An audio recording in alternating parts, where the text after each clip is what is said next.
Hello, this is Kat Corchado with Sisters in Service, and today I'm interviewing Candice Ceasar, an Army veteran who sustained traumatic back and head injuries in a car accident that left her paralyzed and unable to walk, and how she inspires and motivates people with her comedy and storytelling. Now, on to the interview.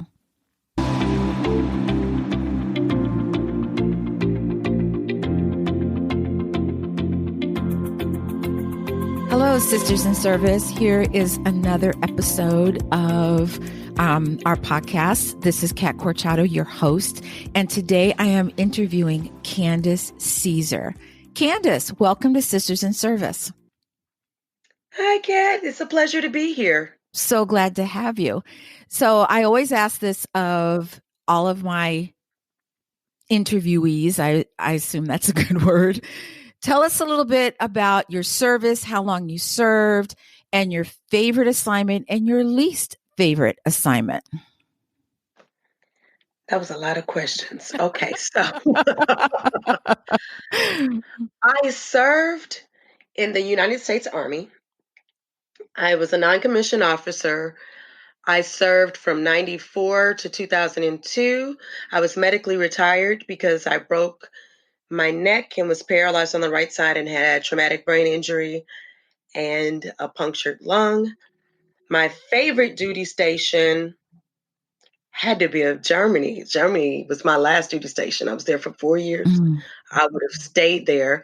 And my least favorite duty station was Korea. Was Korea your last station before you got out, or was that Germany? Oh, Germany was my last station. Korea is how I started my journey. Oh, so you saved the best for last. Oh, yeah. It gradually improved. I started at Korea, and then I was like, no. And then they sent me to Fort Hood. I was like, yeah. Then they sent me to Germany. I was like, yeah. So awesome. Yeah, I went to high school in Germany when my dad was in, and I enjoyed Germany immensely. And so we flip-flopped because my last tour of duty before I retired was Korea. I'm so sorry.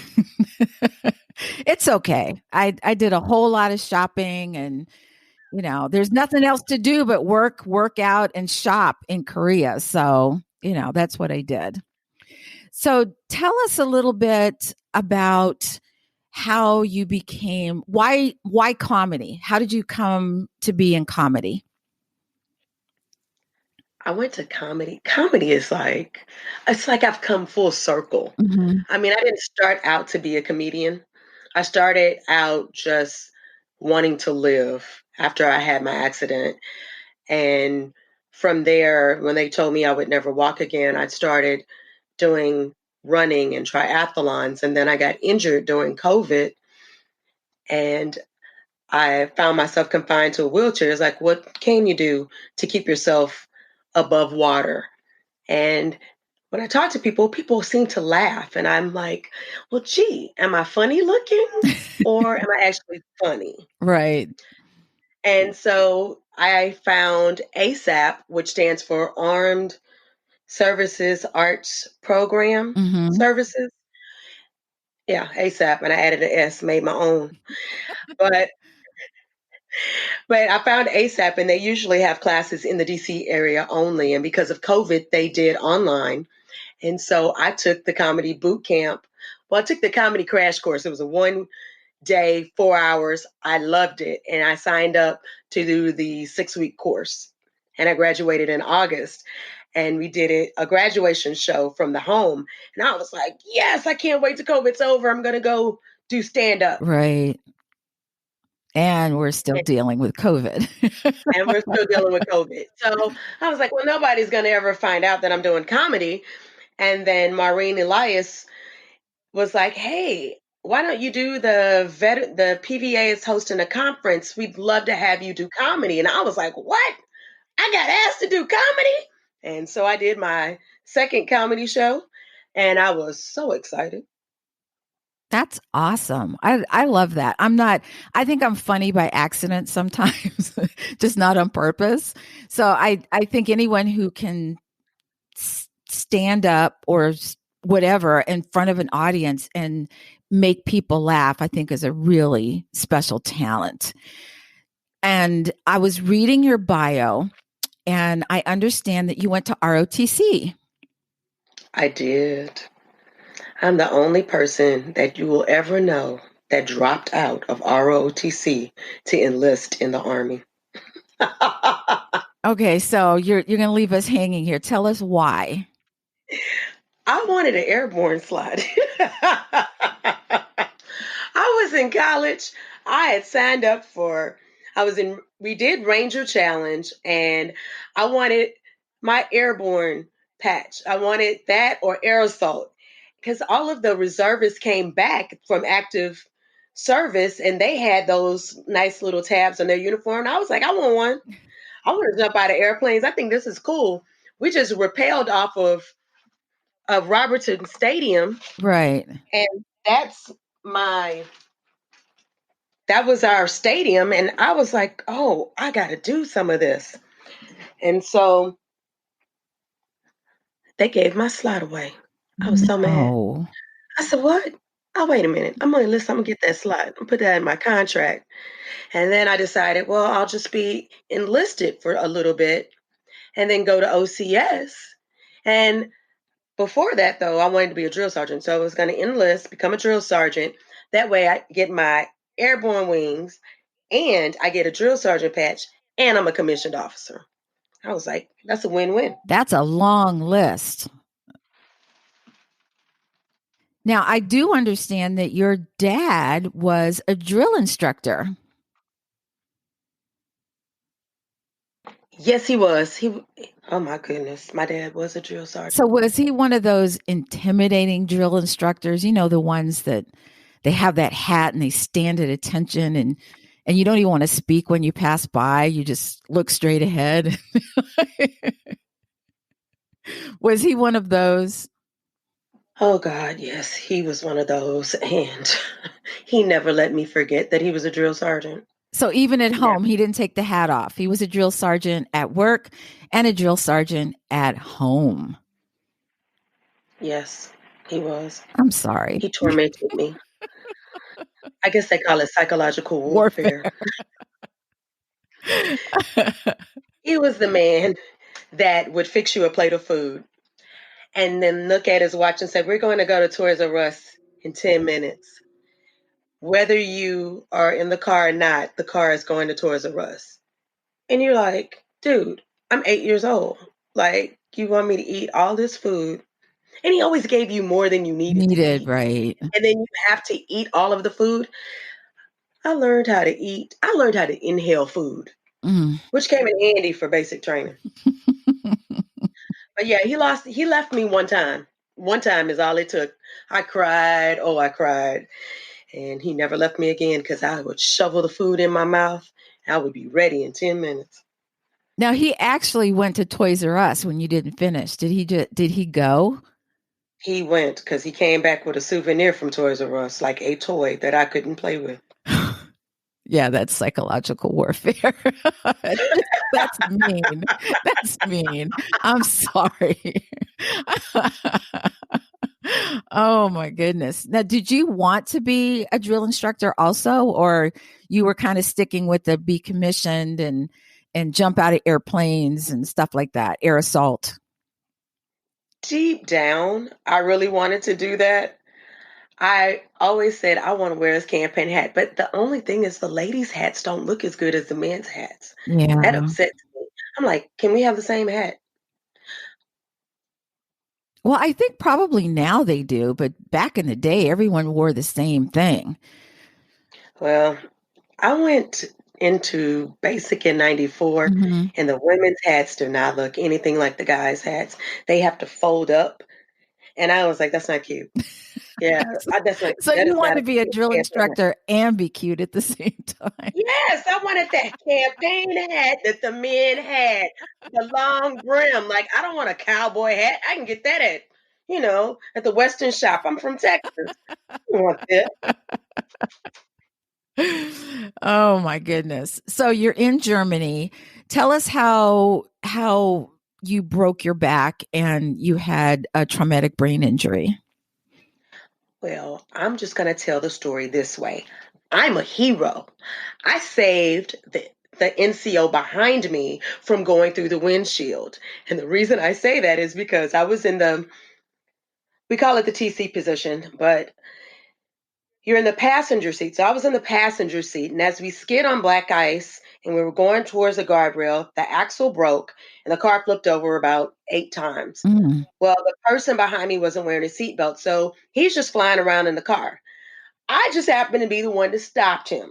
Oh, So he goodness. flew into me, broke C6 through C8, somehow jammed me up, hit L5 and S1, Mm. yanked out some of my hair, and I ended up with a traumatic brain injury and a punctured lung. They kicked out the front windshield because they thought the vehicle was going to blow up, drugged me out, laid me on the cold, icy ground.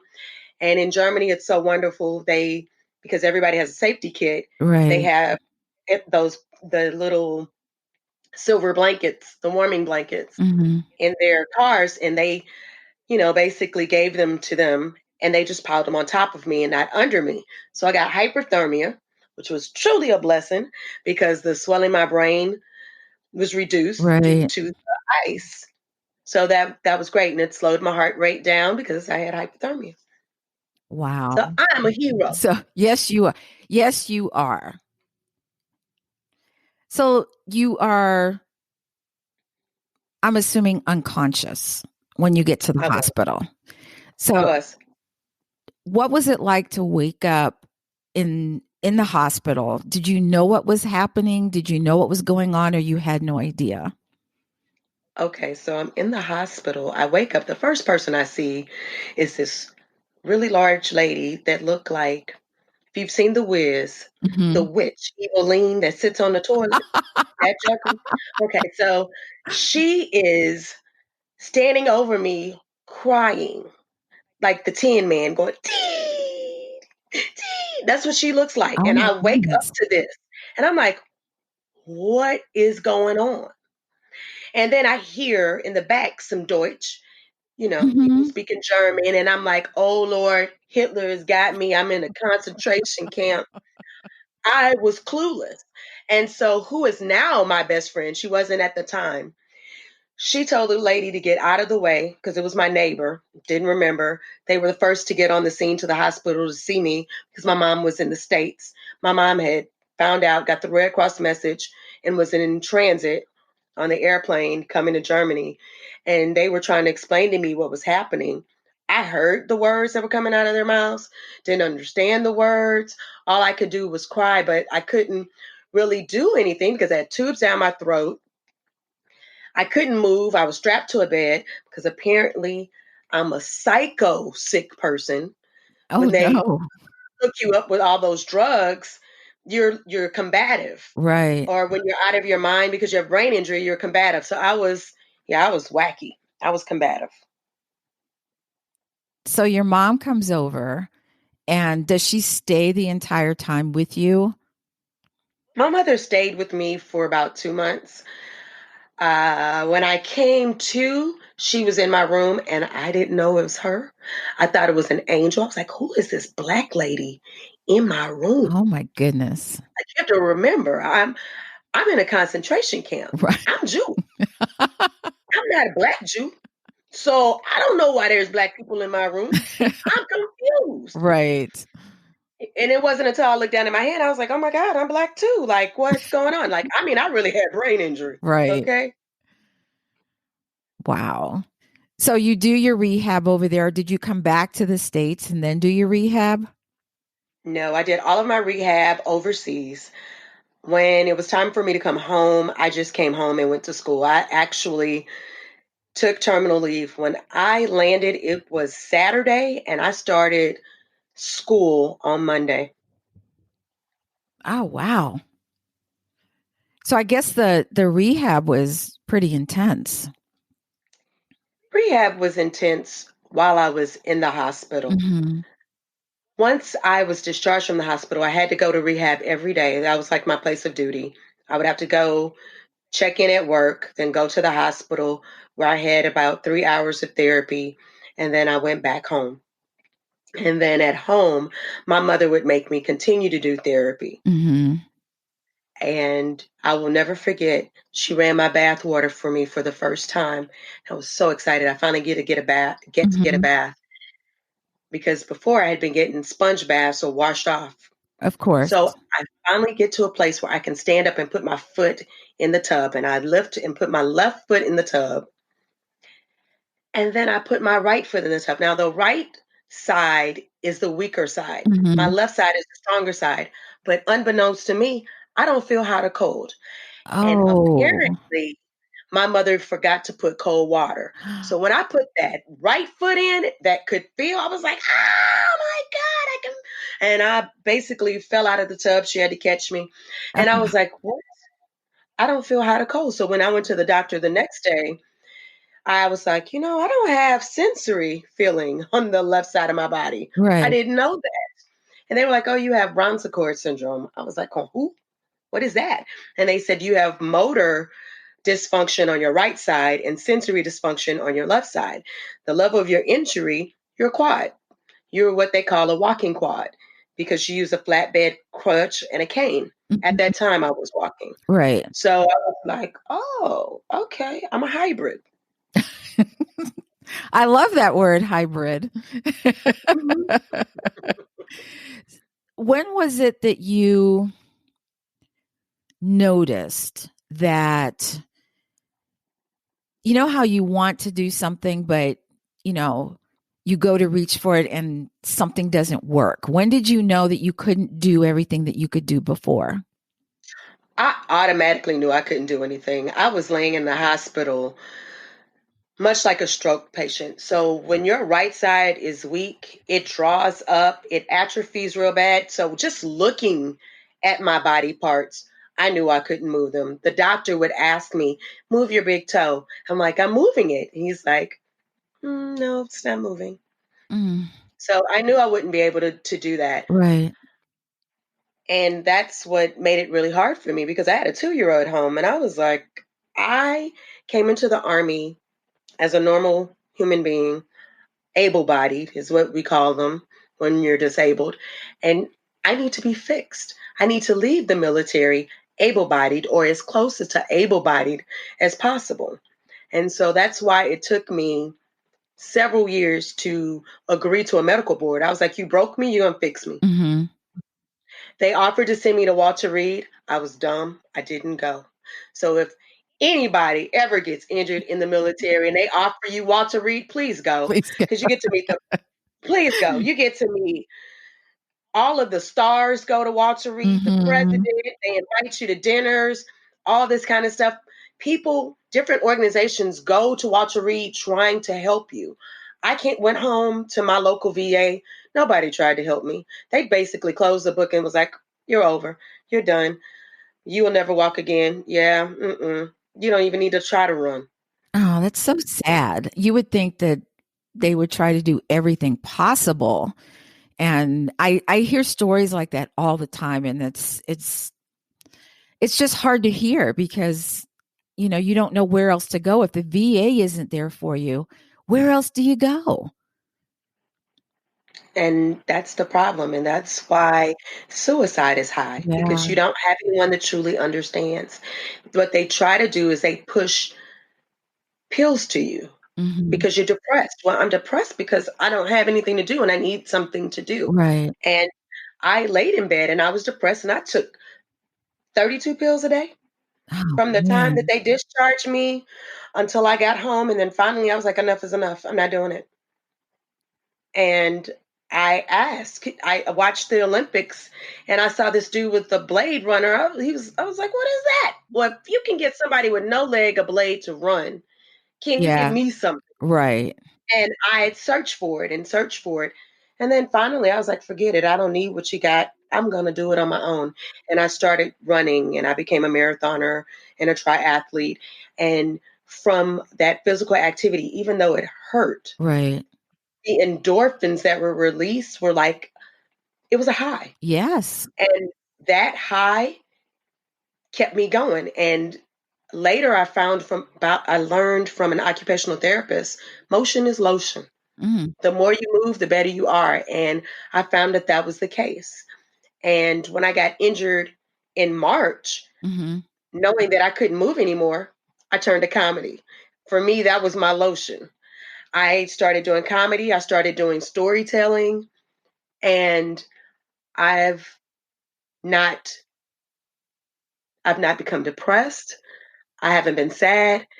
And then I ended up picking up archery. Go figure. Archery. Now that's interesting. I did it once very, very poorly.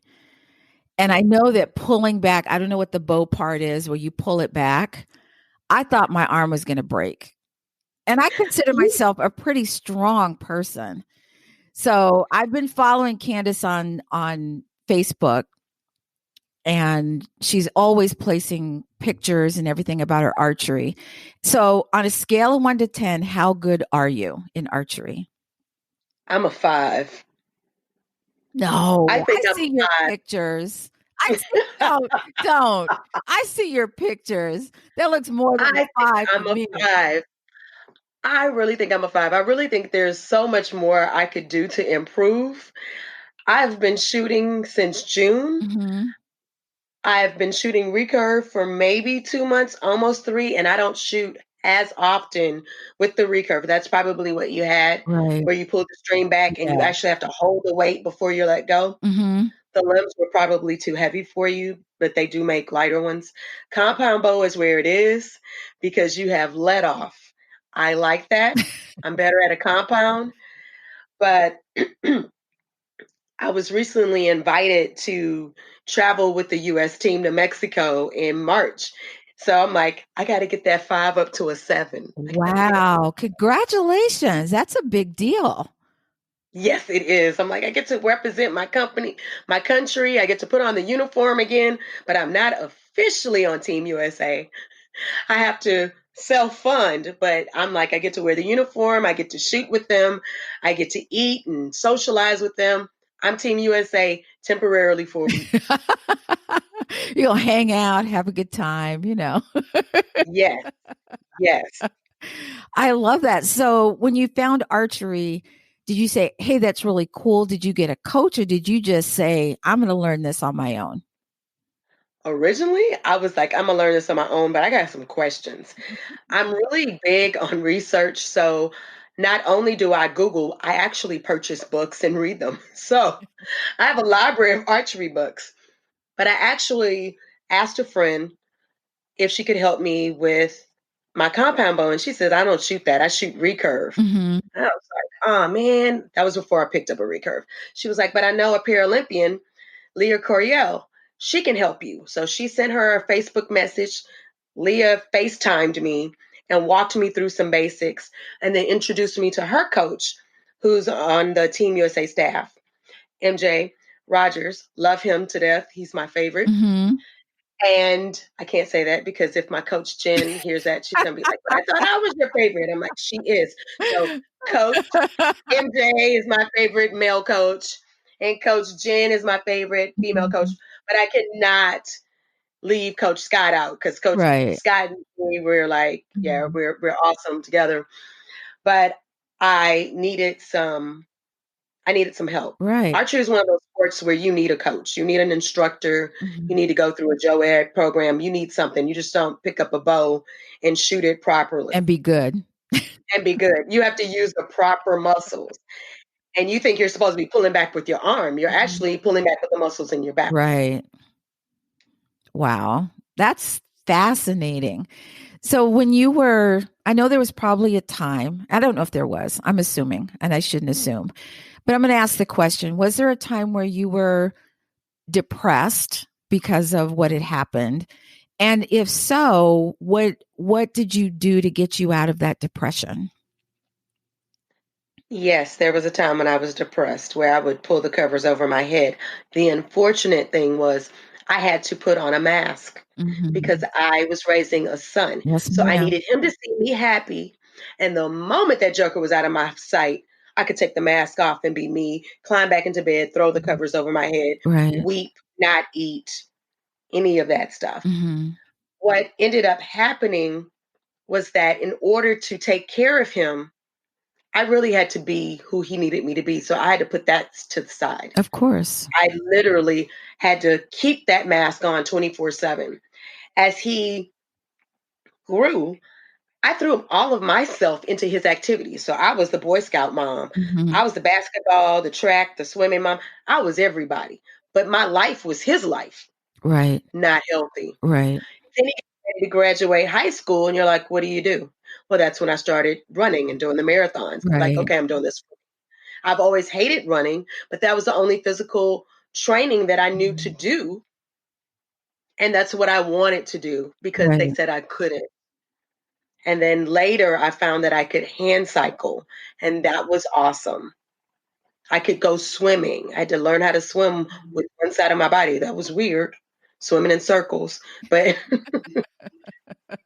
sometimes you just got to laugh. Yes, you do. And for those of you that don't know, Candice and I have something in common in that we were both single parents in the military. So I didn't have a traumatic brain injury or anything to the extent that Candice has. But being a single parent today, okay, my son's now in his 40s. It's the hardest thing I've ever done in my life to date. As we're talking right now, people say, what's the hardest job you ever had? Being a mom, being a single mother. And there were days when you feel like, you're on the floor and you're losing it. And your kid goes, hey mom, what's for dinner? And you pull yourself off the floor and dry your tears and okay, coming, and that was difficult, but we're on the other side of it now. And you look back and you realize, wow, I'm a strong woman, and so are you. And a lot of female veterans that are strong because of the fact of what they went through in the military. And I feel that we use that strength after the military also. So Candice, I'm going to put you on the spot and we are going to have a couple minutes of Candice doing her comedy. That I'm not prepared for. Are you feeling funny today, Candice? I am not funny today.